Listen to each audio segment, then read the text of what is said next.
I would like at some point this evening just share how important home ownership was to my childhood.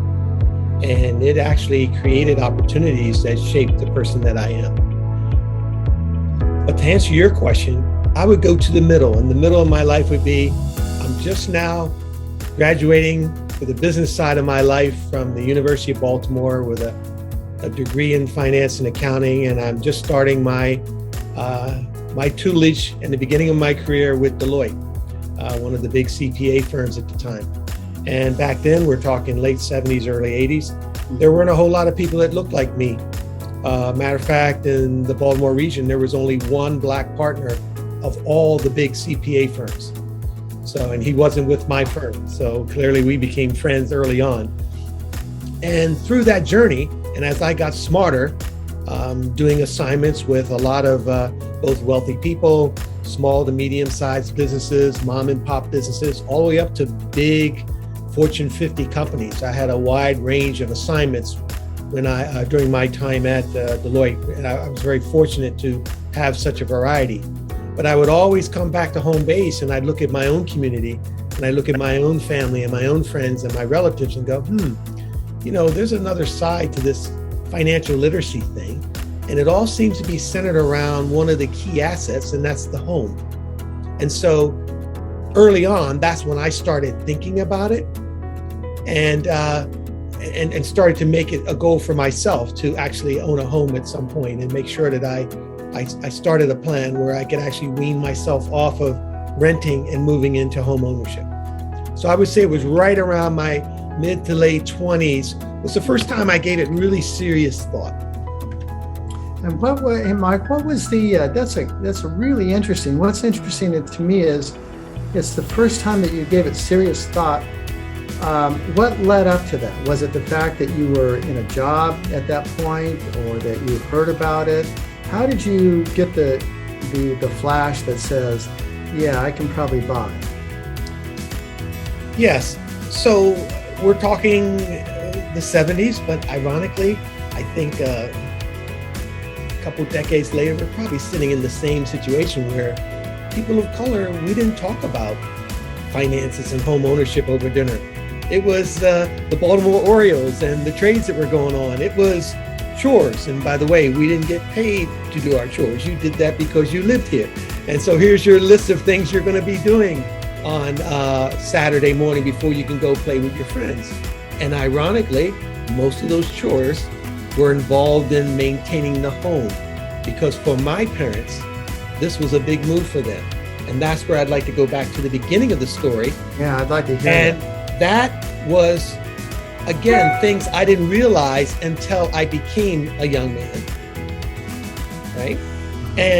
But to answer Lamont's question, the first time I thought about it for me was really around, my mid to late 20s, because that's the time when, okay, I'm starting to make a little bit of money and I want to do this the right way. And not only do I have a finance degree, and I was very literate on how it worked, but this was a journey that I didn't have a whole lot of mentors and a lot of history and people I could go to, other than my relatives who did very well, but they did it because, well, of course we need a home. We're part of a community.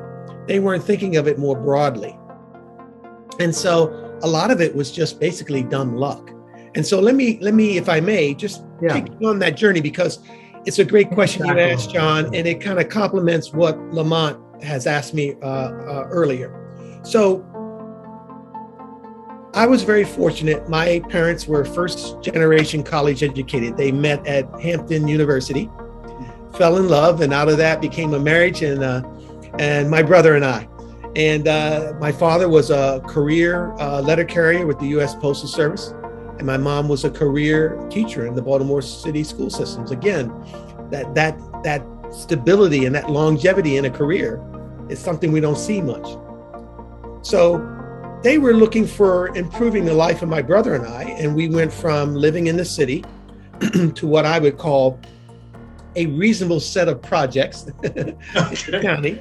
It wasn't like what you see on TV. It was safe, it was fun, but it was renting. They didn't own the apartment that we lived in. And there were a lot of families like that, predominantly Black neighborhood. Mm-hmm. And then along came a developer who decided he was going to do something a little different. He was meeting Black people at the time, and now we're talking the early 60s, around 63, 64. It was very uncommon for Black people to own homes in Baltimore County.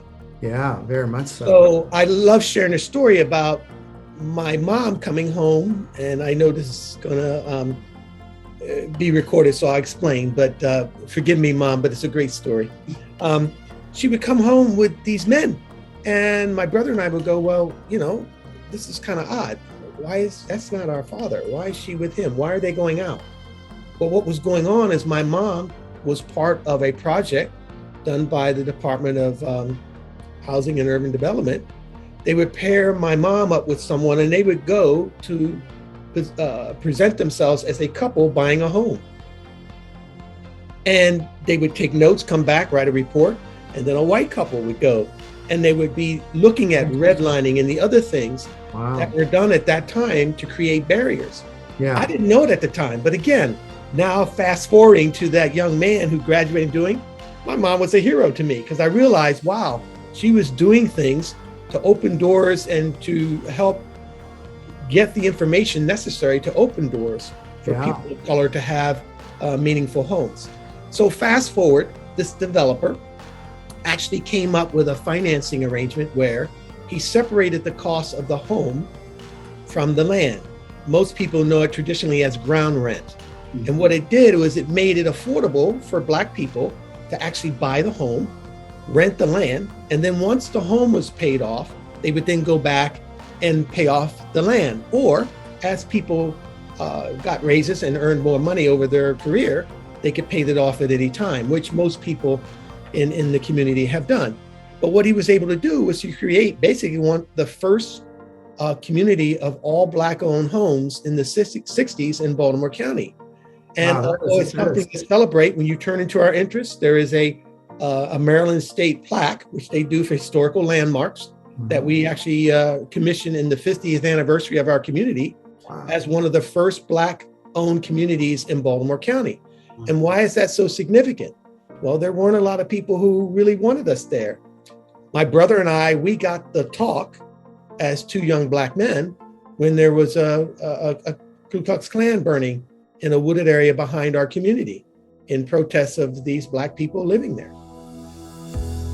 That said, this community was everything. If we went back there today, I could stand in the middle of the intersection of our Wesley Avenue and Bobby Road, and I can turn and like a clock say, the Hintons live there, the Currys are there. I could go down each generation, and over 50 years later, 3/4 of those homes are still owned by the original owners who are in their 80s and 90s now, or their descendants as those homes have been passed down. Yeah. The homes were well made back then. It was solid brick. I mean, well made with basements. I mean, these are good homes, 3 bedrooms, 2 baths, small and modest for the time, but we owned them. They were our home. And what that bought, and this answers both your questions, is a series of things. I think, first of all, when I think of that home and the power of the home, and what I would hope your listeners to get is a couple things. When we think of home, it was family. Well, the definition of family was different. And I think one of the challenges we have in our society today is because these types of communities are rare, the term family isn't the same. When I say family, that meant if I did something in one of my neighbor's lawns, what you were hoping for is that it wasn't too far away from home. Because as you're making your way home, phone calls are being made and each parent is coming out on the porch. The community was the family. They disciplined you as a family. They celebrated with you as a family. They loved and cared for you as a family, right? One neighbor I saw the other day, she's in her 90s now, and I went down, I was actually working on our family home. And I said, oh, her name's Miss Edie. I said, Miss Edie, it's good to see you. And I gave her a hug. And she says, yeah, Mike, I still think of you chasing my daughter down the street after you got off the school bus. And I said, oh yeah, Miss Edie, well, your daughter she was fine. But she was fast too. She should have been running for the Jamaican track team. And you know something, Miss Edie? I never did catch her. And she goes, well, what would you have done if you did? And I said, see, that's what I'm worried about. I didn't even know how to kiss. I wouldn't have known what to do with her. Right? And we laugh about that, but that's the kind of community it is. And as people are getting older and passing away, we come back together to give them a great homecoming. As new people come in or their descendants, we show up to help welcome them into their homes. And as new people are coming into the community, ironically, a lot of them are people from underserved communities. And we're just gracious to open up our hearts and our family for them. So I think of that, and there's two more pieces. One is I think of the word comfort, right?